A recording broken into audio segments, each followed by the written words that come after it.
కుమార్ గారు. నమస్తే. రీసెంట్‌గా ఒక విషయం వెలుగులోకి వచ్చిందండి. ఐపాక్ టీమ్‌కి సంబంధించి డిజిటల్ కార్పొరేషన్ నుంచి ఫండ్స్ అటు తరలించబడ్డాయి. సో, వాళ్ళు చేసిన వర్క్ అంతా కూడా పార్టీ పరంగా చేశారు. సో, వాళ్ళకెళ్ళిన డబ్బు ప్రభుత్వం నుంచి వెళ్ళింది. సో, దీని మీద ఒక చర్చ జరుగుతా ఉందండి. మీ అభిప్రాయం ఏంటి? ఐపాక్‌ని తీసుకొచ్చుకుంది జగన్మోహన్ రెడ్డి హ్మ్. తనని అధికారంలోకి తీసుకొచ్చుకోవటానికి. ఓకే. వైసీపీ పార్టీని అధికారంలోకి తీసుకురావటం కూడా కాదు ఇక్కడ. హ్మ్. వైసీపీ అనేది జస్ట్ ఒక ఏమంటారు దాన్ని, అదొక బాడీ. బొమ్మ. ఒక బాడీ అనుకోవచ్చా? ఒక బొమ్మ మాత్రమే. బొమ్మ. ఓకే. ఏదైనా తన ప్రయోజనం. హ్మ్. ఇప్పుడు నేనేం చెప్తా, నాకు ఒక రాజకీయ పార్టీ ఉంటే నేను ఆ రాజకీయ పార్టీ అని చెప్తా. ఓకే. జగన్ రెడ్డి ఏం చెప్తాడు, నాది వైసీపీ పార్టీ అంటాడు. ఓకే. వైసీపీ పార్టీలో నేనున్నాను అనడు. పార్టీ అధినాయకుడు కదా, అట్లా చెప్పుకోకూడదా? చెప్పుకోకూడదండి. ఓకే. పార్టీయే ముందు, హ్మ్. తర్వాతే మనం. ఓకే. ఇప్పుడు దేశం మొత్తం మీద ఎన్ని రాజకీయ పార్టీలను మీరు చూడండి. ఆ. వ్యక్తి చుట్టూ తిరిగే పార్టీలు ఇలాగే మాట్లాడతారు. ఎవరైనా నా తెలుగుదేశం అని మాట్లాడతారు, తెలుగుదేశం వాళ్ళు. కాంగ్రెస్ వాళ్ళు నా కాంగ్రెస్ అని మాట్లాడతారు. ఓకే. ఇంకా కొంచెం ముందుకెళ్తే బీజేపీ వాళ్ళు మా బీజేపీ పార్టీ అని మాట్లాడతారు. కానీ ఇక్కడ జగన్మోహన్ రెడ్డి మట్టుకు నా వైసీపీ పార్టీ అంటాడు. మీరు కావాలంటే తేడా గమనించుకోండి. అట్లా చూసుకున్నా ఆయన పార్టీ కాదు ఇది. సరే, ఏదేమైనా రాష్ట్రాన్ని హైజాక్ చేసినోడు పార్టీని హైజాక్ చేయడం పెద్ద విషయం కాదు. ఎవరో పెట్టిన పార్టీని హైజాక్ చేయడం.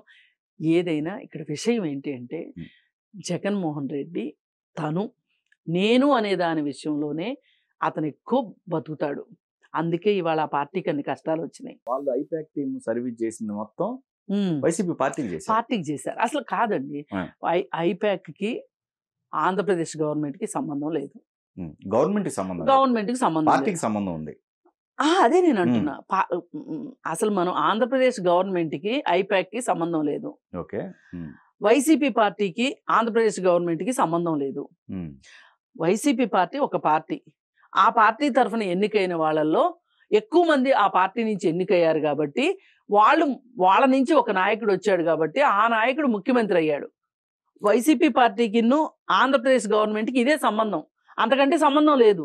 కానీ మనం ఇక్కడ ఒక చిన్నది, సో ఇప్పుడు ఓకే, మేము గవర్నమెంట్కి సంబంధించిన కొన్ని ప్లాట్ఫామ్స్ కి ఈ విధంగా సర్వీస్ చేసాం కాబట్టి మేము తీసుకున్నాం అని క్లెయిమ్ చేసుకోవచ్చు. ఎట్లా అసలు ఏ విధానంలో వాళ్ళు ఏం సర్వీస్ చేశారు చెప్పండి? ఐపాక్ వాళ్ళు డిజిటల్ సర్వీస్ లోనే ఇప్పుడు పలానా ప్లాట్ఫామ్ దీనికి మేము ఇంతకాలం వర్క్ చేసాం కాబట్టి మాకు బిల్స్ పాస్ చేశారు. అవునండి, డిజిటల్ కార్పొరేషన్ ఉన్నది, దానికి నిధులు ఉన్నాయి. డిజిటల్ కార్పొరేషన్కి కొన్ని పనులు ఉన్నాయి. ఆ పనులు ఐపాక్ ద్వారా చెయ్యాలి అని ఒక కాంట్రాక్ట్ ఏమైనా తీసుకున్నారా? వాళ్ళకి మధ్య ఏమైనా ఒప్పంద పత్రాలు ఉన్నాయా? ఒప్పంద పత్రాలు ఉంటే కూడా చేయడానికి లేదు. ఎందుకు చెప్తున్నానంటే, ఇప్పుడు మీరు ఒక పని కోసం నిర్దేశించారు, దానికి టెండర్లను పిలవాలి, 4-5 టెండర్లు వస్తాయి. వాళ్ళల్లో ఎవరు తక్కువ కోట్ చేస్తే వాళ్ళకి ఇస్తారు ఏ పనైనా. మీరు అలాంటిది ఏదన్నా చేశారా? ఇప్పుడు అవన్నీ బయటికి తీయాలి. అవన్నీ తీయాలి. ఇప్పుడు డిజిటల్ కార్పొరేషన్ గనక టెండర్ పిలిచి ఆ టెండర్ ఐపాక్ సంస్థ వస్తే గనక వాళ్ళు వైసీపీ పార్టీకి కూడా సర్వీసులు చేసి ఉన్నప్పటికీ కూడా ఇక్కడ కూడా చేయొచ్చు. కానీ ఈ ఐపాక్ అనే సంస్థ ఎప్పుడు పుట్టింది, ఎలా పుట్టింది, ఎవరు దాన్ని నిర్వహిస్తున్నారు, వాళ్ళు ఇలా ప్రభుత్వాలకి సర్వీసులు ఇచ్చే అనుభవం వాళ్ళకు ఉందా, ఇవన్నీ చూడాలి. ఇవన్నీ చూడకోకుండా ఐపాక్ సంస్థకి ప్రభుత్వానికి మధ్యలో ఏ ఎంఓయు కానీ, ఏ కాంట్రాక్ట్ కానీ, ఏ టెండర్ కానీ దక్కించుకున్నట్టు లేకపోతే, వర్క్ ఆర్డర్ కనుక లేకపోతే అది ఖచ్చితంగా అవినీతే. అయితే ఇప్పుడు ఈ డబ్బంతా ప్రభుత్వానికి దుర్వినియోగమే. అంటే పార్టీ పరంగా పనులు చేయించుకొని ప్రజల సొమ్ము తీసుకున్నారు. అంటే సింపుల్ గా నిజంగా ప్రజలకు సంబంధించిన పనులే గనక చేస్తుంటే, డిజిటల్ కి సంబంధించిన పనులు ఏమన్నా గవర్నమెంట్ కావాల్సిన పని గనక ఐపాక్ చేసున్నట్లయితే గనక ఐపాక్ కి డిజిటల్ కార్పొరేషన్ కి మధ్య ఒక కాంట్రాక్ట్ ఉండాలి, ఒక వర్క్ ఆర్డర్ ఉండాలి, ఒక అగ్రిమెంట్ అన్నా ఉండాలి. కనీసం ఈ పని వీళ్ళతో మేము చేయించుకుంటున్నాము, ఈ పనులు చేసినందుకు గాను ఇంత డబ్బులు ఇస్తాము, దీనికి ఇరువురము అంగీకరిస్తున్నామని ఒక అగ్రిమెంట్ అన్నా ఉండాలి. లేదంటే మెమోరాండం ఆఫ్ అండర్స్టాండింగ్ అన్నా ఉండాలి. ఏమీ లేకుండా నువ్వు ఏ విధంగా డబ్బులు ఇస్తావు ఐపాక్కి? ఓకే, ఇవ్వటానికి లేదు. మరి ఆ పేపర్లన్నీ ఉన్నాయా? తీయాలి బయటికి. ఎక్కడ దాకా ఎందుకండి, తాడేపల్లి ప్యాలెస్లో సుప్రియా రెడ్డి అనే ఆవిడ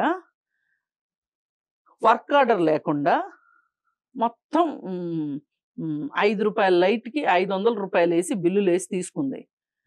అయితే ఇప్పుడు R&B వాళ్ళు డబ్బులు ఇవ్వాలి దానికి, ఆ పనులకు గాను. R&B వాళ్ళు మరి అది ఒక గవర్నమెంట్ వ్యవహారం కాబట్టి వాళ్ళు పేపర్లు అడుగుతారు కదా. పేపర్లు అడిగారు. అడగగానే ధనుంజయ రెడ్డి ఫోన్ చేసేసి వీళ్ళకి, ఇది పెద్ద సార్ పని, ఇచ్చేయండి డబ్బులు అంటే సుప్రియారెడ్డికి డబ్బులు ఇచ్చేశారు. 5 కోట్లు అయింది దానికి ఖర్చు. ఏది, ఒక్క తాడేపల్లి ప్యాలెస్లో జగన్ రెడ్డి గారు ఉండటానికి కావాల్సిన సామాగ్రి, కూర్చోడానికి కుర్చీలు, పడుకోవడానికి మంచాలు, వండుకోవడానికి కంచాలు, గిన్నెలు, వేసుకోవడానికి లైట్లు, బాత్రూమ్లు, వీటన్నిటి ఖర్చు ప్యాలెస్ మొత్తానికి. ప్యాలెస్ అయిందే, ఫర్నిచర్ మటుకు గవర్నమెంట్ది. అది 5 కోట్లు ఖర్చు అయింది దానికి. 5 కోట్లు ఇచ్చినట్టుంది సుప్రియారెడ్డికి. మరి నువ్వు అప్పుడైనా టెండర్లు పిలిచావా? పిలవలేదు కదా. ఇది కూడా అంతే, సొంత వాళ్ళకి సొంత పనులు చేసుకోవటానికి ప్రభుత్వ డబ్బు. ఒకప్పుడు ఇప్పుడు ఇలాంటివి ఇలా విచ్చలవిడిగా ఏ పడితే అవి చేసుకున్న వాళ్ళకి గవర్నమెంట్ మారుద్ది, తర్వాత రికవరీ ఉండదు, ఇంకో గవర్నమెంట్ మళ్ళీ ఇదే చేసిద్ది, మళ్ళీ రికవరీ ఉండదు. అసలు దీన్ని ఎక్కడ ఫుల్ స్టాప్ ఎక్కడ, అంతం ఎక్కడంటారా? అంతం ఉండదంటారా? ప్రజలే తీసుకురావాలి. వాళ్ళు చేయటం అంటే అసలు ఇంకా చాలా మార్పులు జరగాలి. ఇంకా అది జరగని పని అయితే ఏదైనా జస్ట్ వినటం వరకే ప్రజలు, అంతేనా?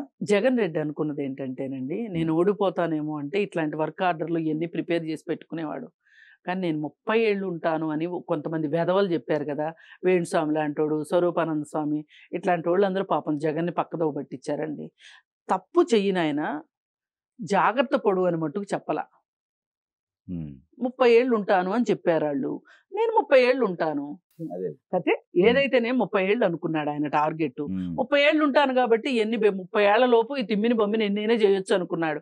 ఆయన అనుకున్నది ఏంటంటే 2009 లోపు ఆయన వాళ్ళ నాన్న అధికారాన్ని అడ్డం పెట్టుకుని 6.5 ఏళ్ల అధికారాన్ని అడ్డం పెట్టుకుని నేను అంత అవినీతిని చేశాను. దానిలో పెద్ద పెద్ద పారిశ్రామికవేత్తలు, IASలు, IPSలు, గవర్నమెంట్ అఫీషియల్స్ ఇంతమందిని నేను ఒక ఆట ఆడిచ్చాను కదా, ఆంధ్రప్రదేశ్ ఒక లెక్క అనుకున్నాడు. అది ఆయన చేసింది. అందుకని దీనికి ఆది అంతము మనము ఊహించలేమండి. ఏదైనా కానీ ఇప్పుడు ప్రభుత్వం గనక ఒకానొక సందర్భంలో ఎవరికి వాళ్ళకి మంత్రిత్వ శాఖ ఇచ్చిన తర్వాత గత ప్రభుత్వం చేసిన అవినీతి తాలూకు వెలికితీతలకి, తవ్వకాలకి సంబంధించి ఒక మంత్రిత్వ శాఖని ఏర్పాటు చేయాలి అని అన్నాను నేను. దానికి తగ్గట్లుగానే ఒక సభా సంఘం ఒకటి వేశారంట 4 సభ్యులతోటి, కమిటీ లాగా. అంటే గత ప్రభుత్వంలో ఏం జరిగింది అవినీతికి సంబంధించి ఒక డీటెయిల్డ్ ఒక నివేదిక తయారు చేయడానికి సభా సంఘాన్ని వేశారు. ఇదైనా మంచి పని చేశారు. ఎందుకంటే వాళ్ళు చేసినవి అన్ని అని కాదు. ఇప్పుడు మనం రిషికొండ ప్యాలెస్ గురించి చూస్తున్నాం కదా. మరి నేషనల్ మీడియా కూడా చాలా శ్రద్ధ పెట్టింది. ఒక 4-5 రోజుల పాటు ఇదే టాపిక్ ఏంటంటే అసలు 24 లక్షల బాత్ టబ్ ఏంటి, ఈ దేశంలో ఇంతవరకు ఎక్కడా జరగలేదు. ఎందుకంటే మన ఊర్లో కూర్చొని మనం మాట్లాడడం వేరు. నేషనల్ ఛానల్స్ అంటే, నేషనల్ మీడియా అంటే వాళ్ళకి 360 డిగ్రీస్ కళ్ళు ఉంటాయి కాబట్టి వాళ్ళు చెప్పేది. సాక్షాత్తు వైసీపీ తరఫు నుంచి మాట్లాడటానికి వెళ్ళిన ఆయన కూడా ఏం మాట్లాడలేక పాపం మొహం ఎలాడేసుకుని వచ్చాడు. అంటే తప్పులు అందరు చేస్తారండి, తప్పులు చేయని వాళ్ళు ఎవరు ఉండరు, పొరపాట్లు చేయని వాళ్ళు ఉండరు. కానీ కనీసము ఈ మనిషి తప్పు చేశాడంటే ఈ మనిషి తరఫు మనుషులు సమర్థించగలిగే తప్పులన్నా చేసి ఉండాలి. పక్క వాళ్ళు సమర్థించే అవకాశం అన్నా ఉండాలి. ఆ అవకాశం లేనంత విధిగా తప్పు చేసిన తర్వాత ఎవరు రక్షిస్తారు చెప్పండి? ఆయన సరిదిద్దుకోలేని తప్పులు, సమర్థించుకోలేని తప్పులు. అసలు ముందు సమర్థించుకుంటే సరిదిద్దుకోవడమా లేదా అనేది వేరే విషయం. ముందు సమర్థించలేరు ఎవరు కూడా. ఇప్పుడు ఎవరున్నారు సమర్థించడానికి చెప్పండి? నిన్న PVP విజయవాడలో ఒక ఇంటర్వ్యూలో, జాఫర్కి ఇచ్చిన ఇంటర్వ్యూలో చెప్తున్నాడు, చేతులారా చేసుకున్నాడండి, అంతా ఆయనదేనండి, రైట్. అహంకారం అండి అని చెప్తున్నాడు. మన కాసం మహేష్ రెడ్డి వచ్చి ఏం చెప్పాడు? అదే చెప్పాడు.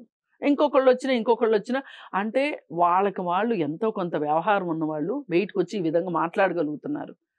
వ్యవహారం లేని వాళ్ళు అదే చిలక పలుకులు పలుకుతున్నారు. ఇప్పుడు అమ్మటి రాంబాబు మాట్లాడినా, రోజా మాట్లాడినా, లేకపోతే అనిల్ కుమార్ యాదవ్ మాట్లాడినా, వీళ్ళందరూ ఒక స్క్రాప్ పీపుల్. వీళ్ళు అదే పాట పాడతారు ఇప్పటికీ. ఒక రాజకీయ వారసత్వం ఉన్నోళ్ళు కావచ్చు, ఒక స్టాండర్డ్ ఉన్నోళ్ళు ఒక రకంగా మాట్లాడుతున్నారు. ఈ రోజుకి వాళ్ళు విమర్శించడానికి సిద్ధపట్ల జగన్ రెడ్డిని. అవును, మీరు అన్నట్టు మహేష్ రెడ్డి గారు వీళ్ళందరూ కూడా అసలు ఎక్కడ ఫాల్ట్ జరిగింది అనేది బయటకు వచ్చి మాట్లాడుతున్నారు.